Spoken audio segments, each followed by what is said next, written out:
नमस्कार, सलाम, आदाब, सत श्री अकाल। स्वागत करता हूं आप सभी का प्रिपरेशन साथी यूट्यूब चैनल, जो आपके अपने चैनल है। आप लोगों के लिए लेके आया हूं Bihar board 11th and 12th class के लिए कंप्लीट कोर्स। तो ध्यान दीजिए प्यारे बच्चों, आज से आपके अपने चैनल पर बिहार बोर्ड क्लास 11th और 12th स्टार्ट हो रहा है। यदि आप हमारे साथ जुड़ते हैं तो आपको हर एक सब्जेक्ट का लाइव और रिकॉर्डेड क्लासेस मिलने वाला है। इसके साथ साथ टीपीपी, पीडीएफ, ऑब्जेक्टिव क्विज भी मिलने वाला है और चैप्टर वाइज वीकली टेस्ट के साथ प्राइज भी मिलेगा।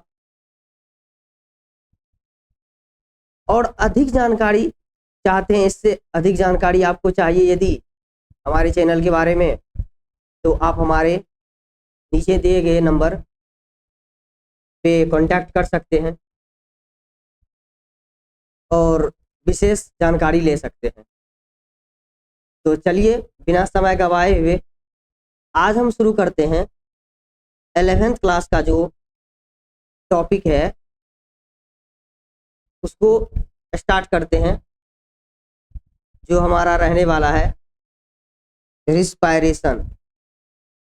तो रिस्पायरेशन को स्टार्ट करते हैं, देखते हैं क्या है रिस्पायरेशन। आप लोग 10th क्लास में पढ़े होंगे रिस्पायरेशन के बारे में कि ऑर्गेनिज्म का वह प्रोसेस होता है जिसके द्वारा कोई भी ऑर्गेनिज्म वायुमंडलीय ऑक्सीजन को ग्रहण करता है और उस ऑक्सीजन के हेल्प से ग्लूकोज को तोड़ता है और उससे वो एटीपी बनाता है और उस एटीपी का यूज करता है एनर्जी के लिए। तो ये बातें जानते होंगे पिछले क्लास से ही, जो 10th में पढ़े होंगे। तो आज उसी को हम डिटेल में स्टडी करेंगे। क्या होता है रिस्पायरेशन, क्या जरूरी है ऑर्गेनिज्म के लिए रिस्पायरेशन, यदि ऑर्गेनिज्म रिस्पायरेशन नहीं करेगा तो क्या वो अर्थ पे सरवाइव नहीं कर सकता है, जीवित नहीं रह सकता है, क्यों जरूरी हो जाता है रिस्पायरेशन। जैसे कि आप लोग जानते होंगे रिस्पायरेशन एक बायोलॉजिकल प्रोसेस है। तो बायोलॉजिकल प्रोसेस तो सभी ऑर्गेनिज्म का एक वाइटल प्रोसेस होता है। तो वाइटल प्रोसेस यदि रिस्पायरेशन को कंसीडर किया जाता है तो इसका मतलब जरूरी है सभी रिस्पायरेशन, सभी ऑर्गेनिज्म के लिए रिस्पायरेशन। तो इन्हीं चीजों के बारे में आज हम समझेंगे क्या है रिस्पायरेशन और इसके टाइप्स जानेंगे, और हम पढ़ेंगे आगे किन किन ऑर्गेनिज्म में यानी जीवों में किस प्रकार का रिस्पायरेशन होता है। तो इन पूरी जानकारी को यदि आप जानना चाहते हैं, समझना चाहते हैं कि क्या है रिस्पायरेशन, कैसे होता है ऑर्गेनिज्म में रिस्पायरेशन, तो आप हमारे साथ पूरी तरह से बने रहें और एक एक बातों को समझें। तो चलिए स्टार्ट करते हैं आज की क्लास। रिस्पायरेशन इन ऑर्गेनिज्म क्या है समझते हैं। चलिए वेलकम है आप सभी का, आगे बढ़ते हैं।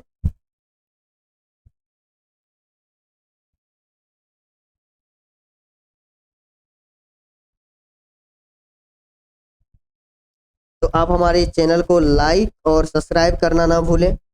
तो चलिए शुरू करने जा रहे हैं रिस्पायरेशन की कहानी। तो समझेंगे हम डिटेल में क्या है रिस्पायरेशन और उसके बारे में किस किस ऑर्गेनिज्म में किस टाइप का रिस्पायरेशन है। तो हम इससे पहले बताएं, रिस्पायरेशन का मतलब होता है जीवों के द्वारा वायुमंडलीय ऑक्सीजन को यूज करना और ऑक्सीजन के प्रेजेंस में ग्लूकोज को तोड़ना। इतना ही नहीं, बहुत सारे ऐसे भी ऑर्गेनिज्म हैं जो बिना ऑक्सीजन के भी ग्लूकोज का ब्रेकडाउन कर सकते हैं और एनर्जी बना सकते हैं। इसके बारे में भी समझेंगे। अवायवीय श्वसन यानी एनाएरोबिक रिस्पायरेशन। रिस्पायरेशन बोले तो श्वसन। तो चलिए स्टार्ट करते हैं, क्या है रिस्पायरेशन जानते हैं इसके बारे में। रिस्पायरेशन एक बायोलॉजिकल प्रोसेस है मतलब जैविक क्रियाएं जो जीवों के लिए जरूरी होता है। जैविक क्रियाएं बोले तो वे सभी क्रियाएं जो सभी प्रकार के ऑर्गेनिज्म के लिए जरूरी है। यदि वो नहीं परफॉर्म करेगा कोई भी ऑर्गेनिज्म यानी जैविक क्रिया, तो वो सर्वाइव ही नहीं रह सकता है, यानी अर्थ पे जीवित ही नहीं रह सकता है। तो वह प्रक्रिया जिसके द्वारा जीव वायुमंडलीय ऑक्सीजन को ग्रहण कर ग्लूकोज के विखंडन से एटीपी और कार्बन डाइऑक्साइड का, तो चलिए शुरू कर देते हैं। देखिए, एक प्रकार का यह प्रोसेस है जिसमें जो ऑर्गेनिज्म होते हैं यानी जो जीव है अर्थ पे जितने भी लाइफ फॉर्म है, वो सभी वायुमंडलीय ऑक्सीजन के प्रेजेंस में यानी ऑक्सीजन को यूज करके वो ग्लूकोज का ब्रेकडाउन करता है, यानी ग्लूकोज को तोड़ता है, जो कि एक प्रकार का सिंपल कार्बोहाइड्रेट है C6H12O6। ये रहा आपका ग्लूकोज। तो ये ग्लूकोज रहा और इस ग्लूकोज को ये तोड़ेगा तो टूटेगा, तो कैटाबॉलिज्म होगा। कैटाबॉलिज्म आप लोग जानते होंगे, उपापचयी क्रिया जिसमें चीजें बनते हैं और टूटते हैं। मेटाबॉलिक का मतलब होता है कैटाबॉलिज्म और एनाबॉलिज्म, मतलब पदार्थों का बनना और पदार्थों का टूटना, तो दोनों हम समझेंगे। तो रिस्पायरेशन एक जो है कैटाबॉलिज्म है, पदार्थ टूट रहे हैं इसमें। तो ग्लूकोज जो है तो ऑक्सीजन के प्रेजेंस में, यदि ऑक्सीजन यहाँ पे हम लिख दें कि ऑक्सीजन होंगे, तो ऑक्सीजन के प्रेजेंस में ये क्या करेगा, अब इसको तोड़ेगा। तो तोड़ेगा तो इससे प्रोड्यूस होगा कार्बन डाइऑक्साइड, वाटर और एनर्जी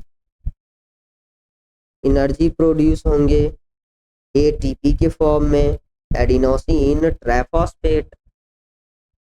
तो यही कंप्लीट प्रोसेस सेल के अंदर हो रहा है और यही कंप्लीट प्रोसेस जो है रिस्पायरेशन कहलाता है।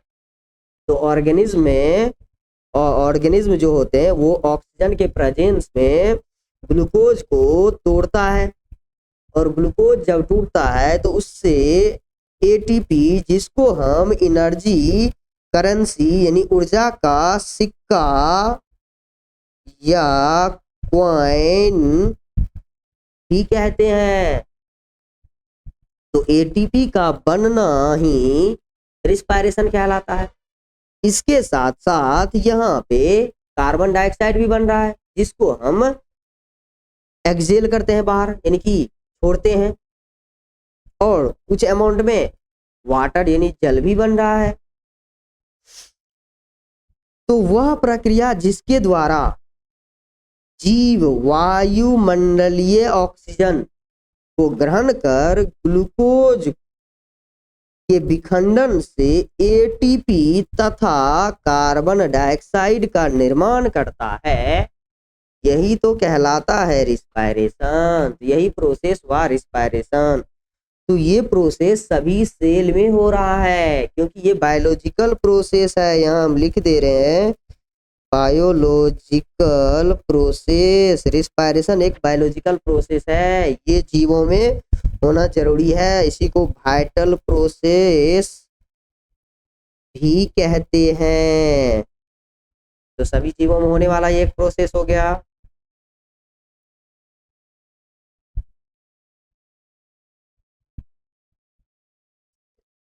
आगे है रिस्पायरेशन में लिखे हैं यहाँ पे, इसको इससे पहले इरेज कर दे रहा हूँ।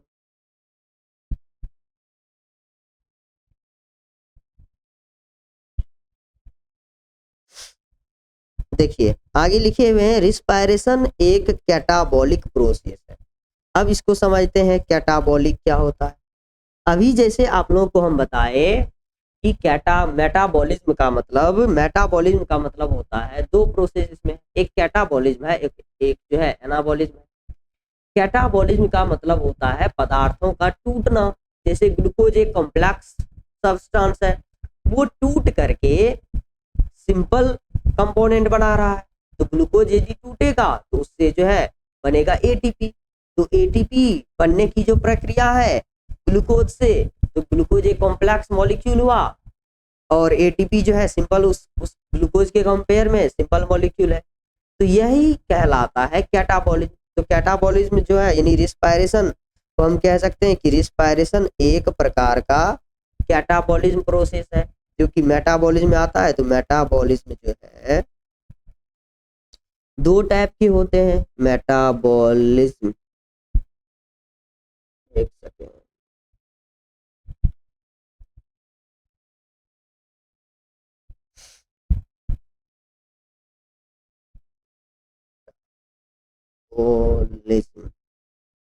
तो मेटाबॉलिज्म आपको हो गया, ये टू टाइप्स के होने वाले प्रोसेस हैं, यानी दो इसमें प्रोसेस होता है। एक होता है कैटाबॉलिज्म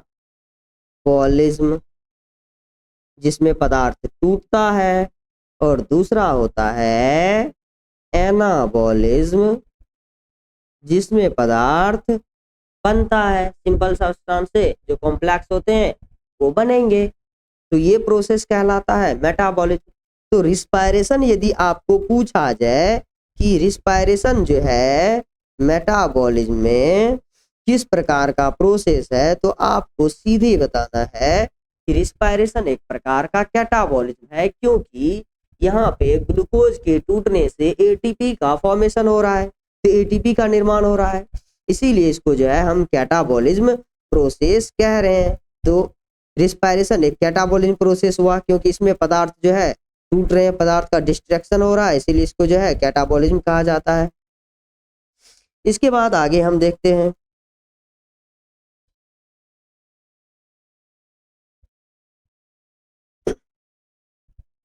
देखिए, इससे पहले बात जो किए, यह एक बायोलॉजिकल प्रोसेस होता है, ये भी आपको ध्यान रखना है। रिस्पायरेशन एक बायोलॉजिकल प्रोसेस है। बायोलॉजिकल प्रोसेस का मतलब होता है वह प्रोसेस जिसके द्वारा कोई ऑर्गेनिज्म अपना एग्जिस्टेंस यदि अर्थ पे बनाए रखना चाहेगा तो उसको बायोलॉजिकल प्रोसेस करना होगा। तो जितने भी अर्थ पे लिविंग थिंग्स हैं यानी लिविंग चीजें हैं, वो अर्थ पे तभी सरवाइव कर सकता है जब तक कि उसमें बायोलॉजिकल प्रोसेस होगा। यदि कोई लिविंग ऑर्गेनिज्म बिना बायोलॉजिकल प्रोसेस के अर्थ पे रहना चाहेगा तो संभव ही नहीं है, उसका लाइफ वो रह ही नहीं पाएगा। इसीलिए बायोलॉजिकल प्रोसेस के अंतर्गत जितने सारे प्रोसेस आते हैं, जिसमें से हो जाता है आपको न्यूट्रिशन, रिस्पायरेशन, एक्सक्रीशन, उसके बाद रिप्रोडक्शन। तो ये सभी जो प्रोसेस हैं जब तक ऑर्गेनिज्म में नहीं होगा तब तक वो अर्थ पे सरवाइव ही नहीं कर पाएगा।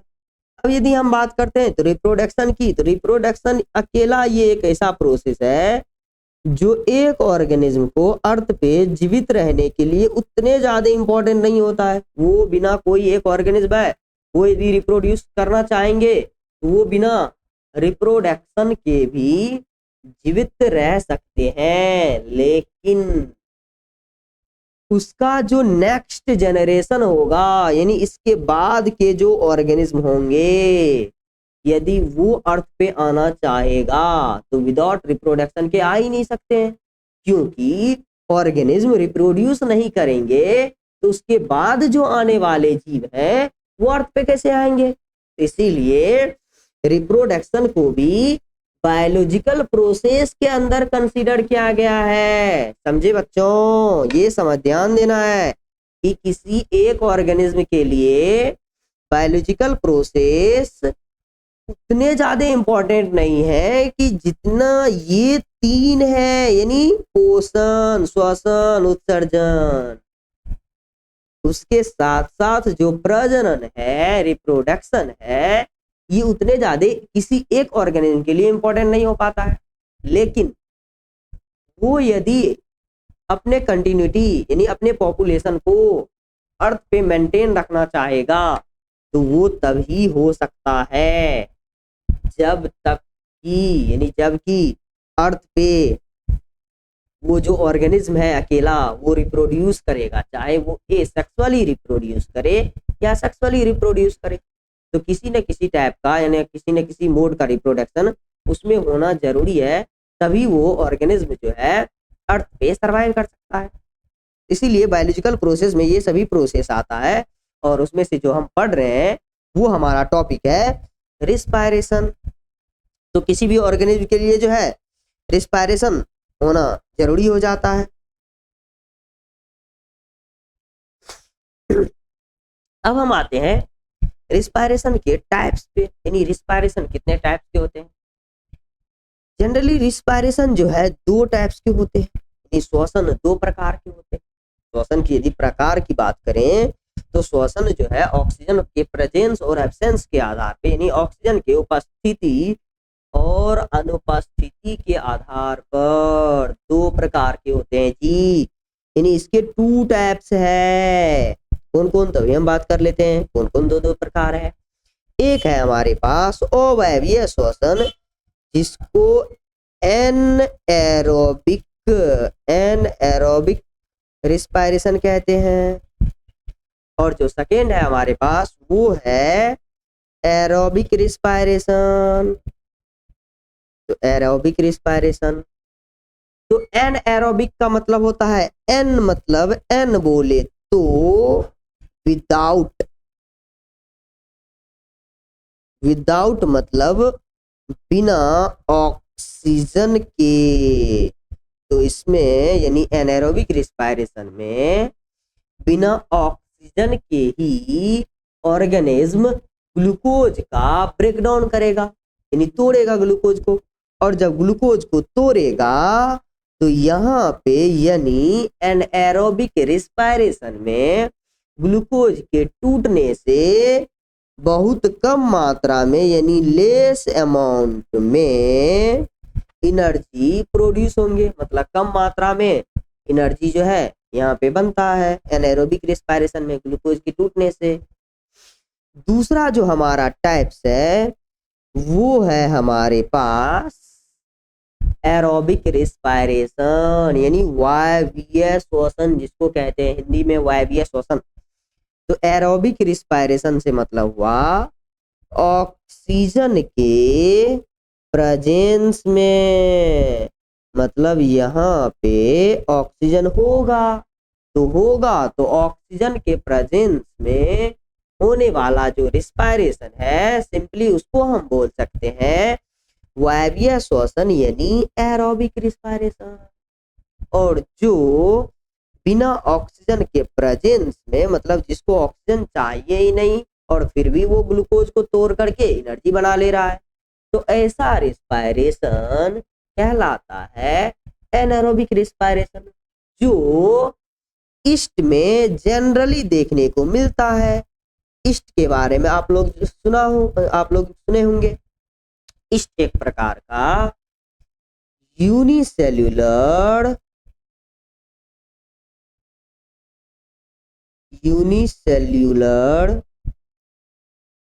फंजा है।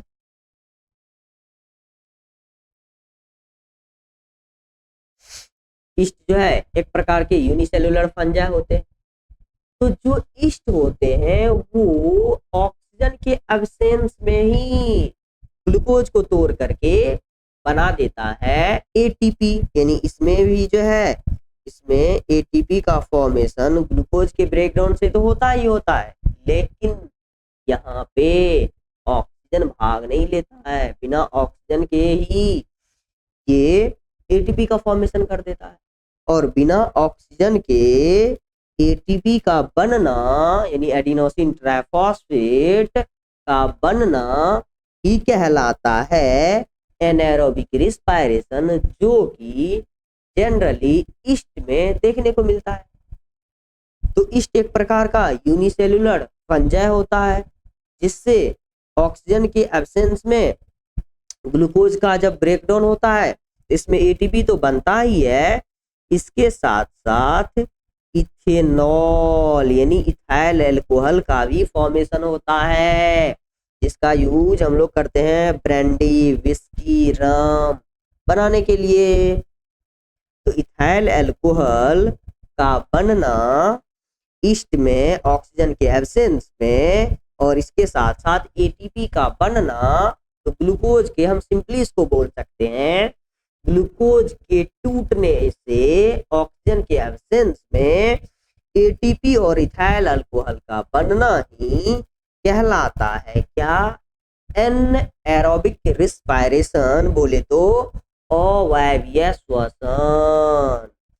तो अब इसमें देखते हैं क्या सब लिखा हुआ है। इसको जो है हम आपको आपके लिए पीडीएफ फॉर्मेट में तैयार है ये सारा इंफॉर्मेशन, जिसको अभी हम रफ वे में बताए हैं। तो चलिए इसको देखते हैं कि क्या क्या इंफॉर्मेशन है हमारे पास एनाएरोबिक रिस्पायरेशन के बारे में।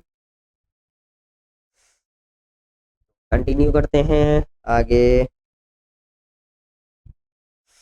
देखिए रिस्पायरेशन के दो टाइप्स, फर्स्ट आ गया हमारे पास एनाएरोबिक रिस्पायरेशन, और जिसका हम बात कर रहे थे एरोबिक।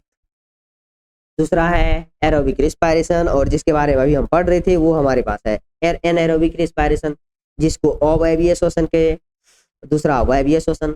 तो आप लोगों के लिए जो है बेहतरीन पीडीएफ नोट हमारे पास अवेलेबल है, बस आप लोग डेली बेस पे जो है क्लास कीजिए। ये सारा नोट्स आपको मिक्स में मिलेगा, हिंदी और इंग्लिश, क्योंकि एक्चुअल में बायो का प्योर हिंदी जिसे आप लोग सोचते हैं प्योर हिंदी नहीं होता है, तो आपको मिक्स में पढ़ना ही पड़ेगा। थोड़ा सा एफर्ट लगाइए, कुछ कुछ वर्ड है इंग्लिश में जो आपको धीरे धीरे सीखना पड़ेगा, क्योंकि यदि आप कोई भी एग्जाम देते हैं, कंपटीशन देते हैं जिसमें बायो से क्वेश्चन आता है 12th बेस पे, मेडिकल दे रहे हैं, पैरामेडिकल, नीट, तो उसमें आपको इंग्लिश पढ़ना ही पड़ेगा और सीखना ही पड़ेगा। इसीलिए इंग्लिश से नहीं भागना है और चीज़ों को सीखना है। थोड़ा सा मेहनत लग सकता है, टाइम लग सकता है, लेकिन उससे नहीं डरना है। तो आगे है, यानी ये दो टाइप्स हो गया रिस्पायरेशन का, एक हो गया एनारोबिक रिस्पायरेशन और दूसरा क्या हुआ बताइए? एरोबिक रिस्पायरेशन यानी वायवीय श्वसन। तो एक एरोबिक रिस्पायरेशन, दूसरा एरोबिक रिस्पायरेशन, यानी अवायवीय श्वसन और दूसरा वायवीय श्वसन। तो इसके बाद हम देख लेते हैं क्या है।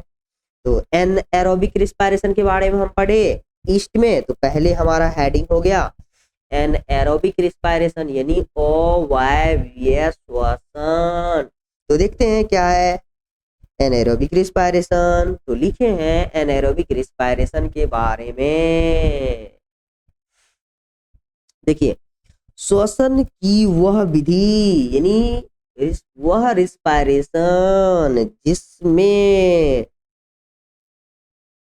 ऑक्सीजन भाग नहीं लेता, यहां से करेक्ट कर लीजिएगा, तो भाग नहीं लेगा, ये थोड़ा सा टाइपिंग का मिस्टेक हो गया है, इसको आप लोग करेक्ट कर लीजिएगा।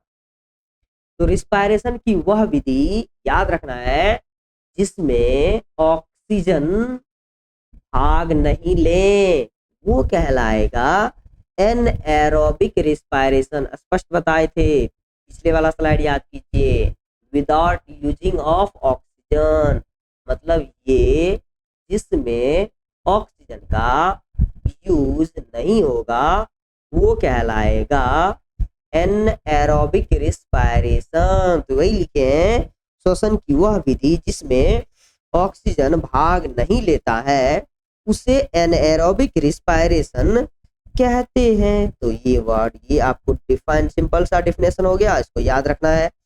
लेकिन यहाँ पे केवल आप सोचेगा कि डिफिनेशन से ही काम चल जाए तो होगा नहीं, क्योंकि ये आईएससी है, यहाँ पे सिलेबस वास्ट है, बहुत सारा इंफॉर्मेशन चाहिए होता है। तो आगे कंटिन्यू, वो श्वसन की वह विधि जिसमें ऑक्सीजन भाग नहीं लेता है उसे एनारोबिक रिस्पायरेशन कहते हैं। तो इसी डिफाइन को इंग्लिश में भी किया गया है, वो आप एक बार रीड कर लीजिएगा, या जो इंग्लिश वाले बच्चे होंगे हमारे साथ जुड़े हुए हैं तो वो इंग्लिश में नोट करना चाहेंगे तो नोट कर सकते हैं।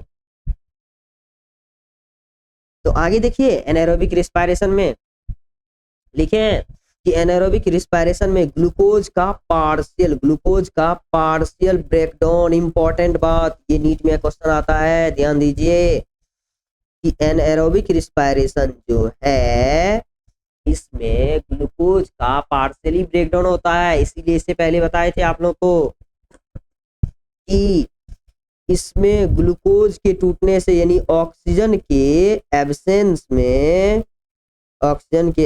में ग्लूकोज के टूटने से लेस अमाउंट में यानी कम मात्रा में एटीपी बनता है। इससे पहले ये बात आप लोगों को बताए हुए हैं, तो ध्यान रखना है यहाँ पे कि एनारोबिक रिस्पायरेशन में कम मात्रा में एटीपी यानी एनर्जी प्रोड्यूस होंगे। तो ये ध्यान देने वाली बातें हैं। क्योंकि इसमें ग्लूकोज का पार्शियल ब्रेकडाउन होता है। आगे हम समझेंगे एनारोबिक रिस्पायरेशन एक ही फेज में कंप्लीट हो जा रहा है, केवल सेल के साइटोप्लाज्म में ही ये प्रोसेस कंप्लीट हो जाता है एनारोबिक रिस्पायरेशन का। जनरली रिस्पायरेशन जो है वो एक फेज इसका साइटोप्लाज्म में और दूसरा फेज माइटोकॉन्ड्रिया में होता है। लेकिन यदि एनारोबिक रिस्पायरेशन की बात करेंगे, वो आगे हम क्लास में समझेंगे इसको आगे। तो यदि एनारोबिक रिस्पायरेशन की बात करेंगे तो वो केवल साइटोप्लाज्म में ही कंप्लीट हो जाएगा, ना कि इसको माइटोकॉन्ड्रिया में जाने का जरूरत होगा। तो ये माइटोकॉन्ड्रिया में नहीं जाएंगे। इसका मतलब एक फेज जो है कि एक ही फेज होता है और वो केवल साइटोप्लाज्म में ही कंप्लीट हो जा रहा है।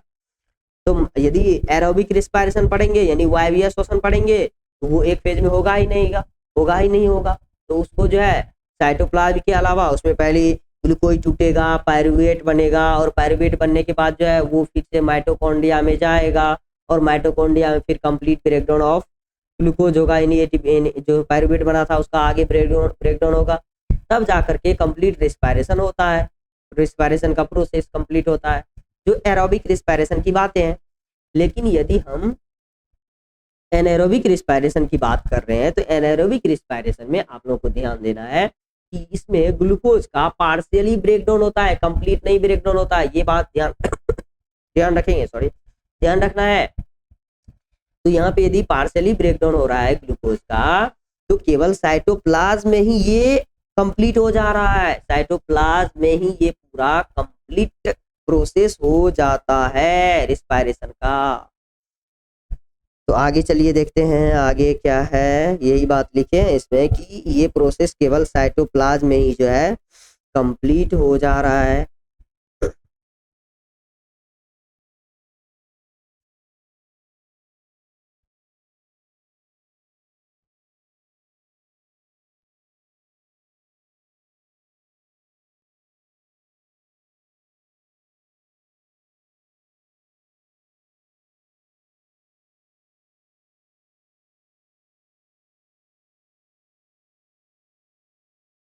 आगे इसमें है, देखिए इक्वेशन है जिसमें इसको समझते हैं। एनारोबिक रिस्पायरेशन में जो ग्लूकोज का ब्रेकडाउन हो रहा है तो ग्लूकोज के ब्रेकडाउन से इथेनॉल यानी इथाइल अल्कोहल का फॉर्मेशन हो रहा है। तो देखिए लिख दे रहे हैं आपको, ये ग्लूकोज रहा, ग्लूकोज, और ये प्रोसेस ईस्ट में हो रहा है ऑक्सीजन के एब्सेंस में। ये इथेनॉल,